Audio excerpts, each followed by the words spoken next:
Namaste.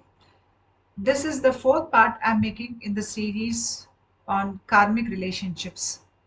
If you have not watched the earlier three parts, I will post the links in the description box below. Please watch them before you watch this. In today's video, I'll be talking about how a narcissistic mother can affect the spiritual development of a child.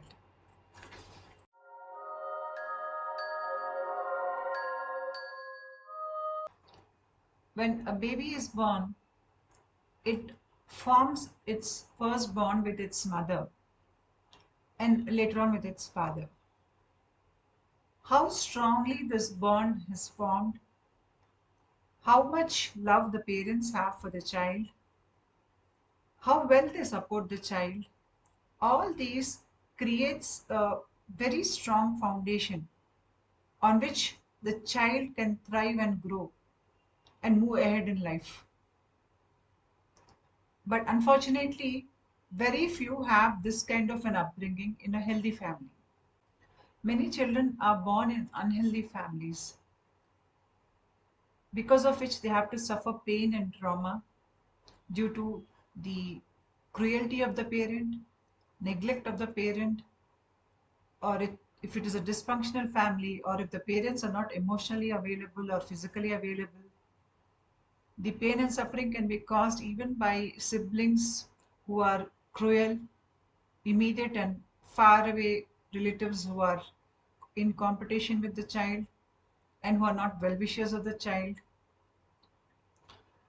In some situations, the pain and suffering can come from the social conditioning that is there in the family or the cultural conditioning that is there in the family. This is typical in few countries where women are seen as being lesser than men. In such cultures, the girl child has traditionally put up with such biases apart from the cruelty that they face at home. The child could be rejected at birth by the parents, or the parents may not have formed a proper bond with the child for various reasons. A foundation for a good mental and emotional growth is not there in the child. By the time the child grows up into an adult, he or she must have a lot of repressed anger, pain, trauma, many delimiting belief systems, behaviors, attitudes which are self sabotaging, and they get caught up in these loops. These behavioral loops further reinforce all these false ideas. Our ideas, behaviors, attitudes, they further put us into loops of experiences which further reinforce these ideas. And then these experiences, these ideas, these attitudes become an inherent part of our system. And once they become an inherent part of our system, we start identifying with those ideas or those belief systems. For example, somebody could think that they are a victim based on their past experiences. They keep on telling themselves that they're a victim. And when they move ahead in life, because of these false ideas which they hold based on some previous beliefs or some previous experiences, they attract more of such situations into their life. So it is very important to cleanse our system of all these false ideas, false behaviors, false attitudes, because the spirit is divine, and anything that we think that we are as is nothing more than a covering on the spirit. And this comes from nescience or ignorance. The identification with the body, the identification with the mind is what brings us to this situation. And spiritual growth is all about disidentifying with the body, disidentifying with the mind, and going beyond these barriers to reach the true self that we are. It is a process in which we become authentic. For a person who is brought up in a healthy family, they have the initial ground on which they can grow easily.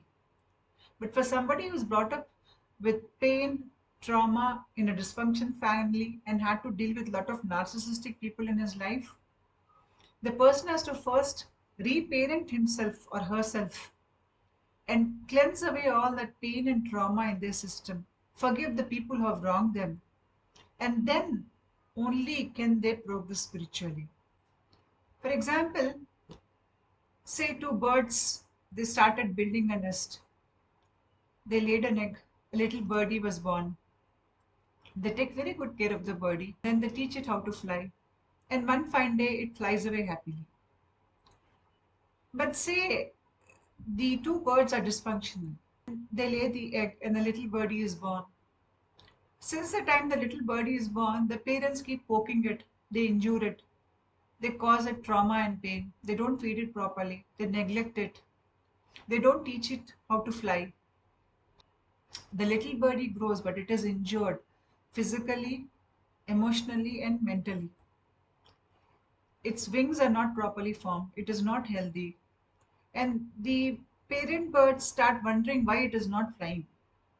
This little birdie, with little or no help from its parents, it has to heal its physical, emotional, and mental injuries.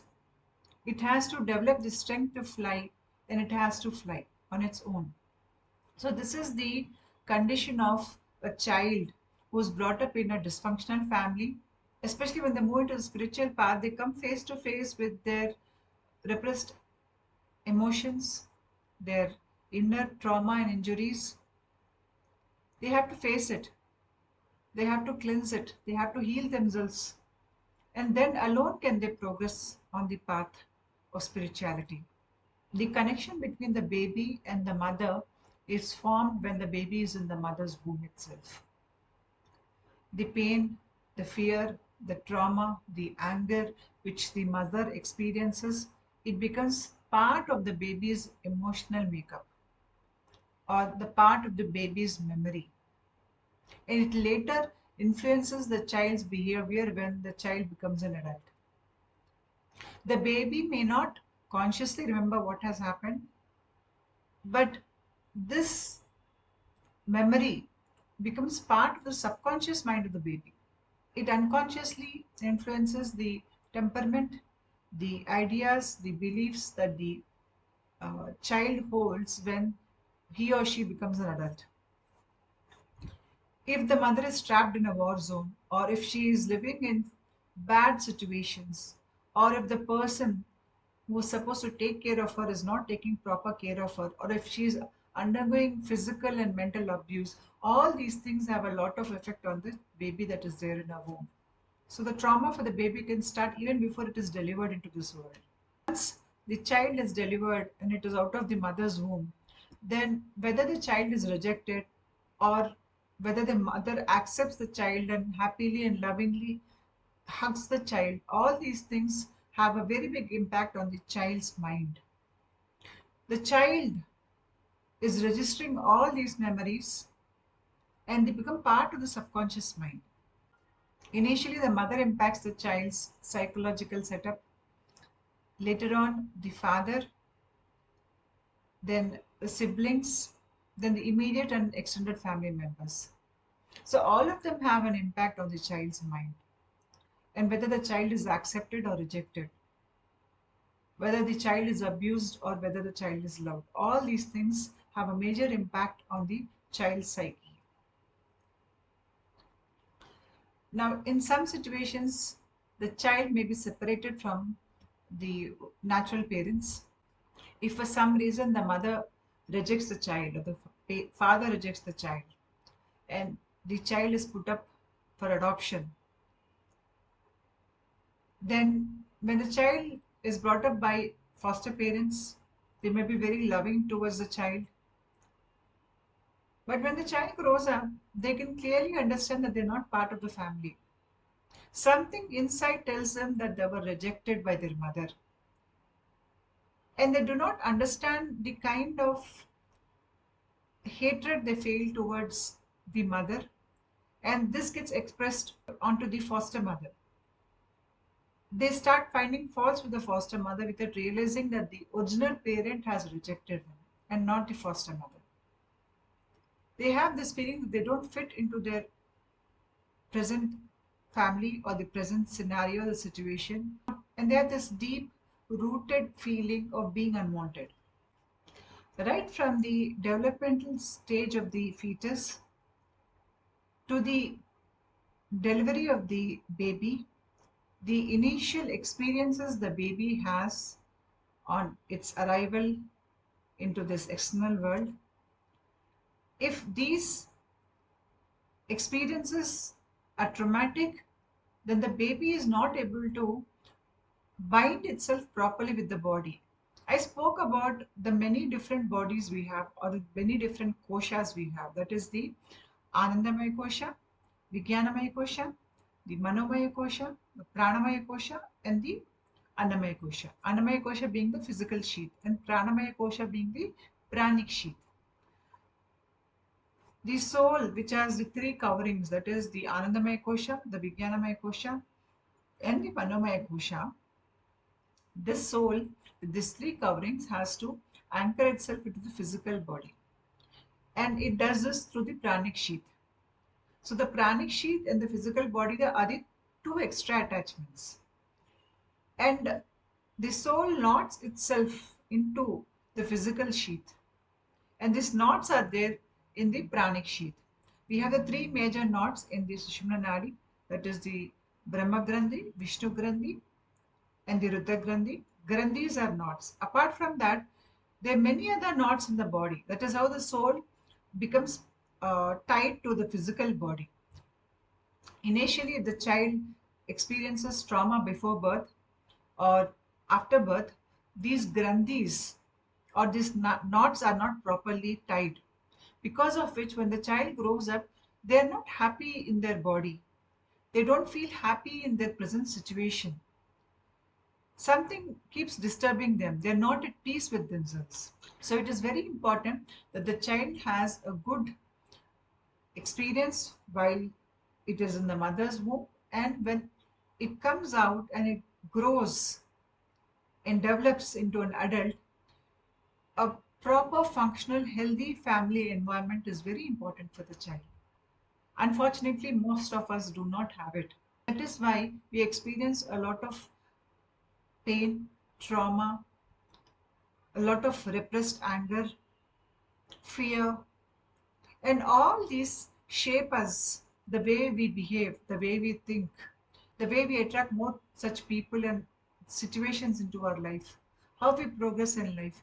Everything gets affected by all these emotional and mental baggage which we carry.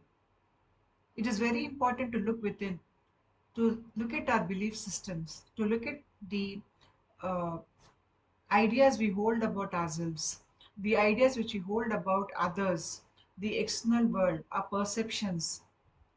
We have to study them very closely. Until and unless we understand these belief systems or the ideas or thoughts which we hold, we cannot progress properly in the spiritual path. They'll become an hindrance for us, and they'll keep us trapped in the lower egoic nature that we are already in. Initially, in a Kundalini awakening, the Kundalini prana or the pranic force first moves up the spine. It creates a pathway through which later Kundalini Shakti can rise and move up. We have three important nadis along the spine, that is the Ida Nadi, the Pingala Nadi, and the Sushumna Nadi. The Ida Nadi controls the left side of the body and the right hemisphere of the brain. And the breath to the left nostril controls the Ida Nadi. Whereas the Pingala Nadi, which is the fiery Nadi, it controls the right side of the body and the left part of the brain, and can be controlled by breathing to the right nostril. These two nadis, they move along the central spine, they intertwine at 6 areas, which are the 6 psychic centers or 6 chakras, and they both end here at the Agya chakra. They come together there. The Ida Nadi is the feminine energy, and the Pingala Nadi is the masculine energy. The pranic force should flow properly in both of these nadis. Even in an unawakened person, there is a little pranic force that is flowing through these nadis. And if the pranic force is disrupted or it does not flow properly, it can create a lot of psychological or emotional problems for the person. It affects the way the person perceives himself or the people around him. It affects his relationships, his work pattern. Everything gets affected and disrupted if these nadis do not function properly or the pranic force does not flow properly through these nadis. Once the pranic force starts flowing properly through these nadis, the Sushumna Nadi then opens. Then the energy enters the Sushumna Nadi, through which later the Kundalini Shakti rises. So the Ida and Pingala Nadis energy flow is important in spiritual awakening. In this image here, you can see the Ida Nadi on the left side, which is represented by dotted lines. This is the feminine side. The mother and the relatives on the mother's side are represented by Ida Nadi. The effect these people have on you, it influences the way the pranic force flows through the Ida Nadi in your body, especially the mother. So when the mother is narcissistic, when I say narcissistic, I mean that the mother does not care much for the child's well being. The child is seen as a burden with whom she has to put up with. Even serving meals or taking care of the child, the mother thinks she's doing some big favor for the child. The mother uses the child as an instrument to keep her man in her life. She abuses the child mentally, physically. She makes the child feel guilty. She shames the child in public for no reason. She finds fault with the child. She's critical of the child, but never loving or nurturing or caring. She does not understand how her behavior affects the child. It is all about putting the child in fear, shame, and controlling the child. The narcissistic mother has motives and she uses the child as an instrument for her lower egoic needs. She is more bothered about the image she projects to the society. She is not connected to her authentic self and she does not understand or appreciate it when the child feels the need to be authentic. It is all about projecting a false image to the society. She has one face to the society at large and one face to the child. The child gets to see her cruel side. And if it's a sociopathic mother, then she is in general cruel, and even the society can see her cruelty or her bad behavior. So, in either of the cases, the child is pulled away from his authentic expression and he is forced to live a life in which he has to project an image to society. In the lowest of all chakras, Muladhara chakra, fear is very prominent. Fear of survival, fear of safety, they all are part of this chakra. So when the energy here in the Ida Nadi does not flow properly, the child will experience the fear of abandonment. The child will not be happy in the body. So relationship with the body or the place where the person stays, all this does not form if the energy does not flow properly here. So the child cannot bond with the body, with the people around him properly. He is not happy in the present body, in the present situation. He is not able to accept himself as a worthy person, worthy of love. He thinks he is not important. He is unwanted. He feels his needs are not met or his needs are not important. For example, say when the child is hungry and the child requests the mother to fix a meal, a narcissistic mother might reject the idea and tell the child to stay till dinner time because right now she is in no mood to fix a small meal for him. The child suffers from hunger, and because his mother has refused to help him, he feels that his needs are not important. Thereafter, when he feels such needs, basic needs like hunger or fear, or he needs help, he will refrain from asking his mother's help because he knows that she will not oblige him. Instead, he will get scolded. So he suppresses his needs. He feels his needs are not important. Nobody is going to cater them. Nobody cares about his needs. He feels maybe his life as such is not precious because his mother does not care for him. And such a person does not assess the risk in a situation when he grows up into adulthood. Or he is careless about his earnings. He can be suicidal. He cannot see the risk in a venture or in a situation.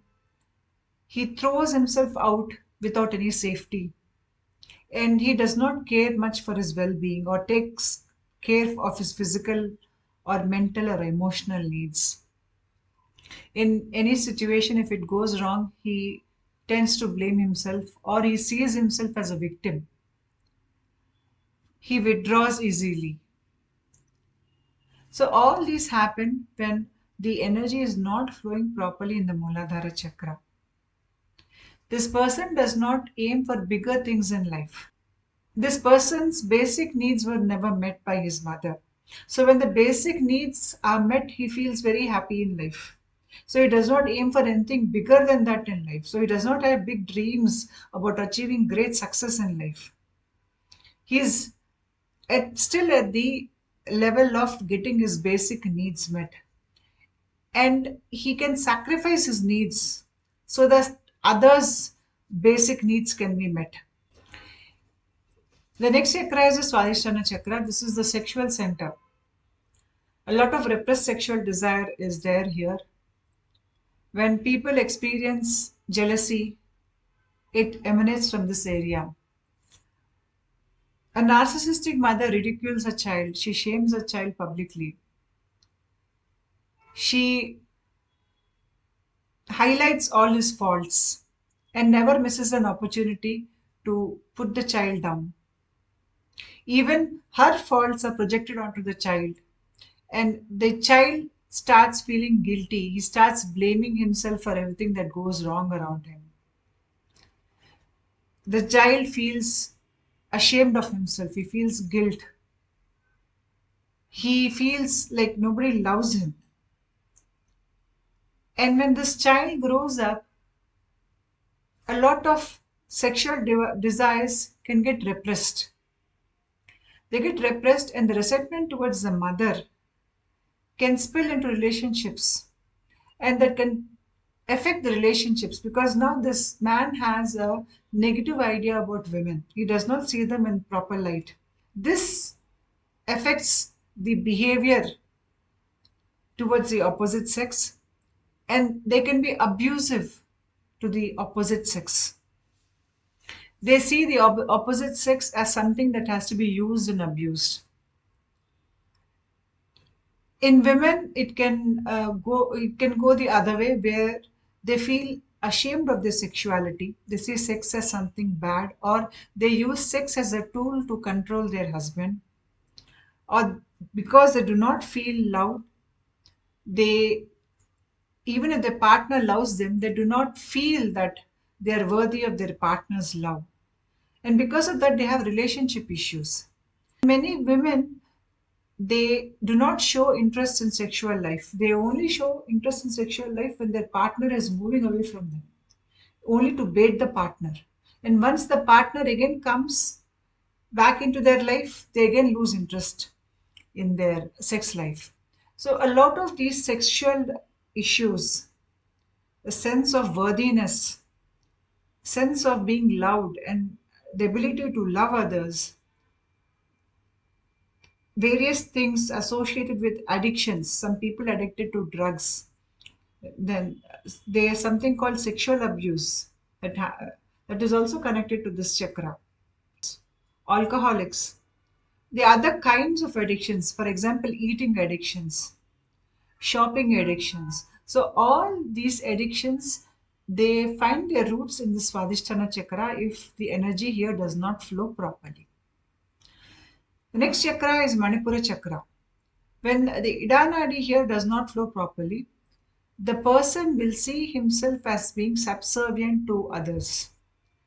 Ida Nadi is all about power, control, groups. It's about family settings where many people come together, they work together, stay together. The dynamics of the relationships, everything comes in the Manipura chakra. The narcissistic mother has already influenced the child in a negative way, and now the child has developed a negative self image where he feels that he is not capable of doing things. He feels inferior to others, he feels incompetent. And because he is disinterested, he feels incompetent, he has no zeal in doing new things. He does not want to try out new things in life. He feels oppressed, he feels depressed. He does not like to go into competition because he fears that he might be losing the competition and people will ridicule him. He does not understand the abilities he has, the potential he has, because he never got to see that side of himself. He is in total doubt of himself, his abilities. He blames himself if something goes wrong. Anything goes wrong, it's his fault. He unnecessarily worries over small things. And most of the language that he uses internally to communicate with himself is that it is mostly self deprecating in nature. This person might even resort to manipulation in a very passive aggressive way because he does not want others to see that he is a loser. So he has a lot of fears about losing to others, of being rejected by people. And for that reason, he has already rejected himself. He thinks he is not worthy of uh, power or worthy of status. He sees himself as a victim in all such scenarios and situations. And to avoid any bad experiences, he acts as if he's disinterested or he wants to stay away or he prefers to be alone. The fourth chakra is Anahata chakra. It is the heart chakra. Heart chakra is all about maintaining a balance between give and take. A narcissistic mother has no respect for the child's boundaries. She always invades the child's boundaries. She strips the child of his or her self respect. She does not care for their rights. And all this affects the child when he grows into an adult. If the flow in the Iranadi is not proper at the Anahata chakra stage, the child's sense of boundary will be loose. When somebody invades their privacy or when somebody is disrespectful towards them or somebody invades their boundaries, they are not able to stand up for themselves. They cannot say no because they fear that they will hurt the other person or they fear the other person might reject them or see them in a bad light. So they don't know to say no in situations where they're exploited. Because these people do not have a strong sense of their needs, they cannot ask others even when their basic needs are not met. These people can become emotionally very sensitive. Every small thing starts hurting them. They are always in a state where they're overwhelmed with pity, a lot of sentiments attached. They feel very emotionally vulnerable and they have lot of unresolved issues in their life. They do not respect their own needs or their own rights. And they cannot see that most of their pain and problems are coming from within themselves. They see themselves as unworthy of love, unworthy of nurturing. They're all about others' needs. They put others' needs ahead of their own needs. And because of this, they attract toxic people into life who want to exploit them, who want to use them, who want to use and abuse them. These people even donate indiscriminately. They want to rescue animals, they want to rescue people because nobody rescued them when they were being exploited by somebody else or when they were being abused by somebody else. So all these things trigger a lot of bad memories, a lot of pain in them, and they want to go out and help others, even those who don't need any help from them. So they do not know where to use their discretion, whether a person really needs their help or the person is exploiting them. These people can be very codependent in relationships. They're very clingy. They have to learn to maintain a balance between give and take. They cannot bargain also. They're poor bargainers. And most of the time, they get hurt in relationships. They're people who fall in love, they get rejected in love, one sided love, or those who are cheated in love. Many of them, they have this broken heart, the heart that needs to heal. The energy here has to flow properly for them to heal their hearts. So it's all about understanding your rights, expressing your rights correctly, maintaining a balance between give and take, and feeling worthy of love and good things in your life. All that happens when that flow here is good. The next chakra is the throat chakra, the Vishuddha chakra. When a child has a narcissistic mother, the narcissistic mother does not allow the child to express his rights or needs. She does not allow the child to question her. She does not give the child a sense of right and wrong. She tries to take the child away from his or her authenticity. The child is not comfortable with the mother. So generally they like to divert their mind into some kind of fantasy where they're happy or some kind of magical world which they go into where they're happy. They're generally daydreaming or they're in wishful thinking. They're not happy with the present situation, so they're living in their dreams or in the projections. This child is overwhelmed very easily. They're very easily bewildered because this chakra is associated with eating habits, talking habits. If the narcissistic mother would could not feel the hunger of a child, when this child grows into adulthood, they use food as a means to feel good. They want to surround themselves with food. They eat food even when they're not hungry. And they use food addictions to suppress their pain or trauma. These people are very talkative and they talk does not have much value, but they keep talking or blabbering.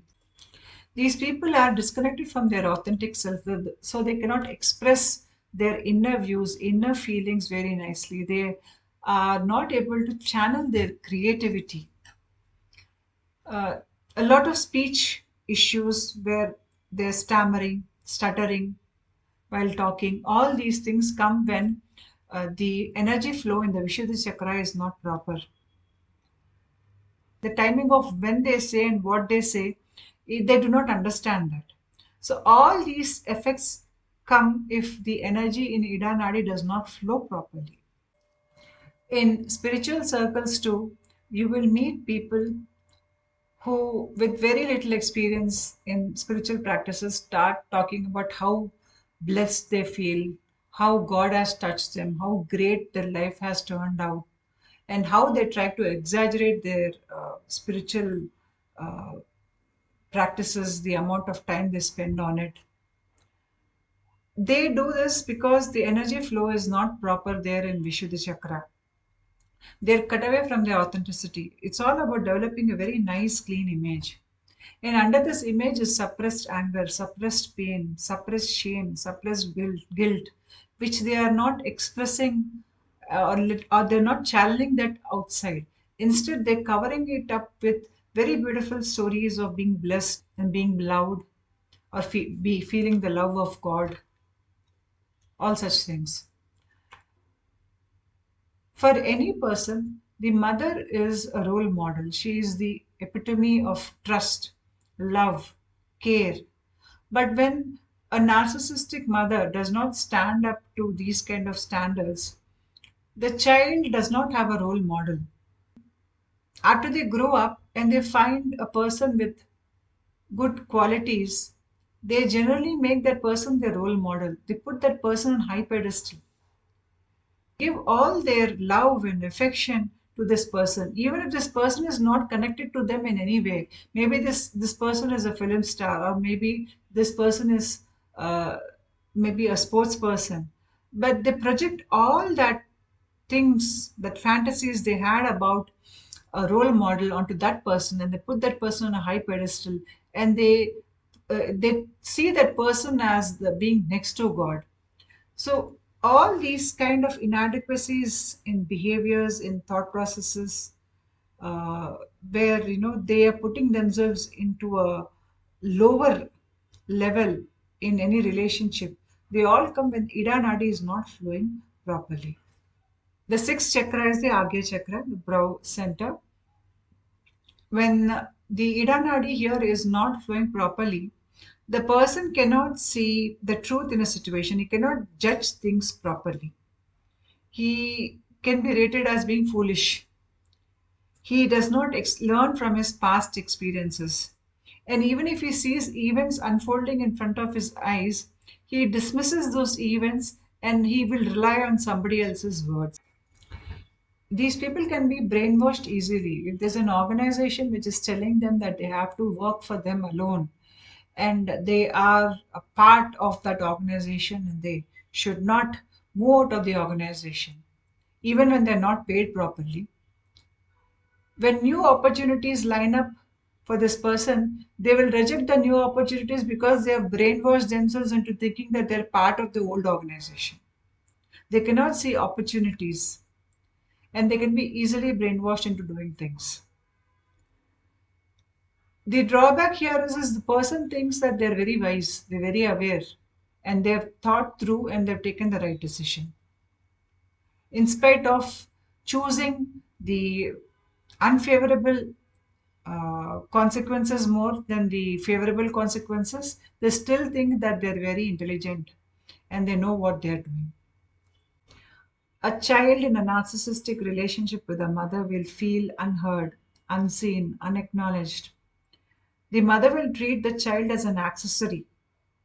The child is valued more for what they can do for the mother rather than what they are. For example, if a mother has two kids and if one kid is good at sports and the mother's image is good in society because of the achievements of one child, then the mother will value that child more than the other child.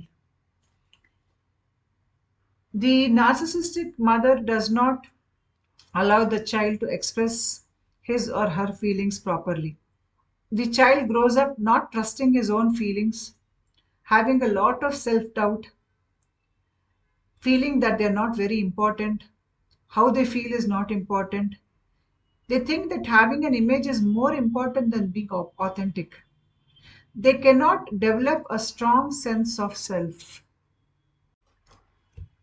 All the fears that a person feels that are survival in nature,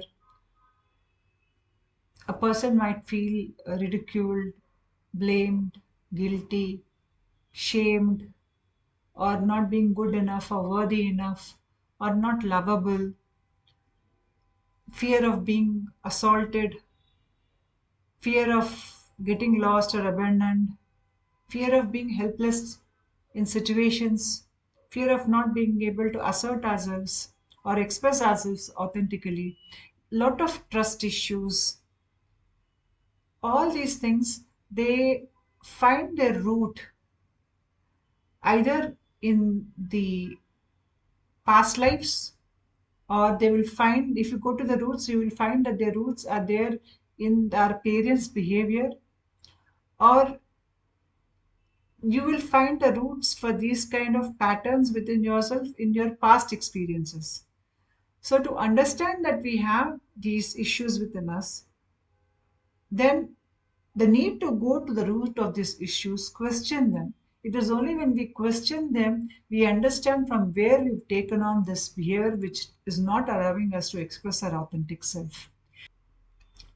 When you go to the root of that behavior and start questioning the behavior, you will find the real reason that caused that behavior pattern within you. Then it gets easier for you to come out of that behavior. Now you know you have that behavior in you. You understand from where it has come. You understand it is not part of your system, but it is a conditioned behavior to an external response. As a child, we do not know how to protect ourselves. We expect our parents to protect us and take care of us. When the parents have breached our trust, they have done injustice to us as children, it is very difficult to come out of the pain, all those issues, and then live a normal life. But this pain and trauma can also lead a person onto the spiritual path. And this pain and trauma can be used by a person to progress spiritually. It can become a fuel for your spiritual development. So many have spiritual awakening or Kundalini awakening from trauma too. Many of us, we hold many faulty ideas and beliefs about ourselves and the world around us. The intention of these videos is to bring forth these ideas, to understand why we hold these ideas and how it is connected with our spiritual development.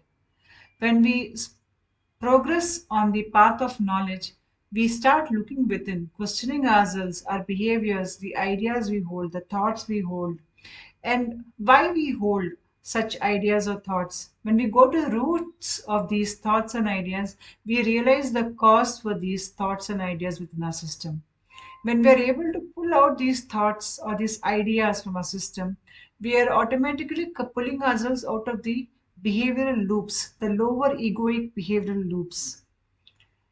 And we make a leap from the lower egoic state into a more higher evolved state of intelligence and spirituality. The more we question life, the more we question ourselves, the more we get to know ourselves. The spiritual path is a path where we get to know ourselves, the authentic self. We get to know ourselves without the layers of ignorance. We need a healthy ego to live a healthy life and to progress properly on the spiritual path. Healing ourselves of past trauma, pain, fears is a part of the Kundalini awakening process. It is only when we heal ourselves, we remove the layers of ignorance that is there, that is covered on the soul. The soul, our true essence, our authentic self can only express itself when we remove all these, the soul, the authentic expression of what we are, who we are. It can only express itself properly when we remove these layers of ignorance from our system. Thank you.